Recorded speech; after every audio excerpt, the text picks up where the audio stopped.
আসসালামু আলাইকুম। Triple N mechanical এক্সপেরিমেন্টে আপনাদের স্বাগতম। আজকে আমরা আপনাদের দেখাবো 8100B এর প্যাডেল ইউনিট।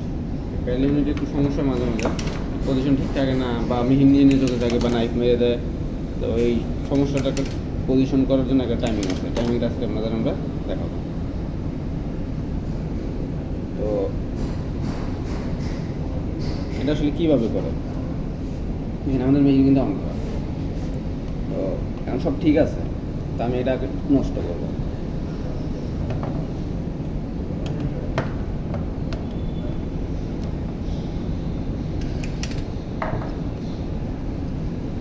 দেখেন মেশিন নিজে নিজে চলতেছে।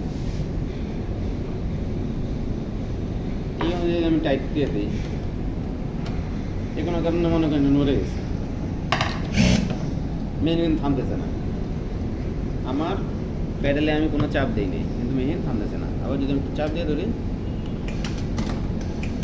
ঠিক আছে, মেশিনে চলতেছে। এটা কীভাবে সমাধান করবো?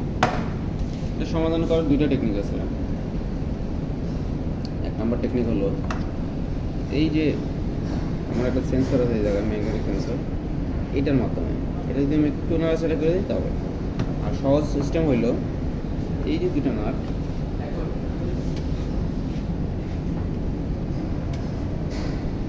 যে জায়গায় আমার থামবে এই জায়গায় টাইট, এই জায়গায় থামতেছে এইটাই টাইট,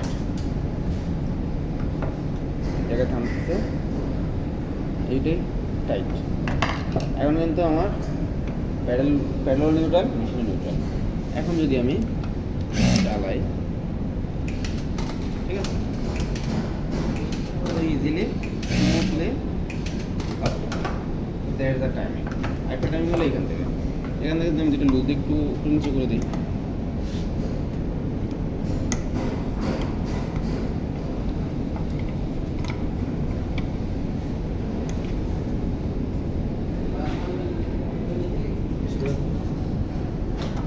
তাহলে টাইমিং হবে।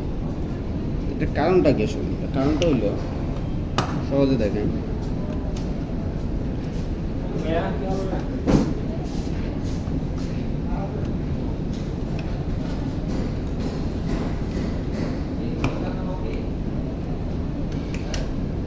এই যে দেখছেন, এই যে একটা ম্যাগনেট আছে, আর এই জায়গায় একটা আইসি আছে। যখনই এই ম্যাগনেটটা মুভ করে, তখনই আইসি একটা ডিফ্লেকশন হয়। এই ডিফ্লেকশন অনুযায়ী আইসিটা সারা দেয়। ওই অনুযায়ী সিগন্যালটা এই কেবলের থ্রুতে কন্ট্রোল বক্সে যায়। কন্ট্রোল বক্স ওই অনুযায়ী মেশিনের মোটরটা চালায় বা ড্রাইভ করে। দেখছেন, আমার প্যাডেল কিন্তু মুভ করা লাগবে না, আমি সেন্সর মুভ করেই কাজ করতে পারতেছি। কারণ আমি যে প্যাডেল চালাই, এটা জাস্ট অলরেডি এই ম্যাগনেটের সেন্সরটাই খালি চলে।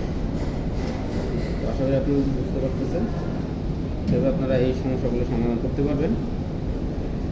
Thank you. যারা আমাদের চ্যানেল নতুন আছে তারা চ্যানেলটি সাবস্ক্রাইব করবেন এবং লাইক কমেন্ট শেয়ার করে পাশে থাকবেন। Thank you.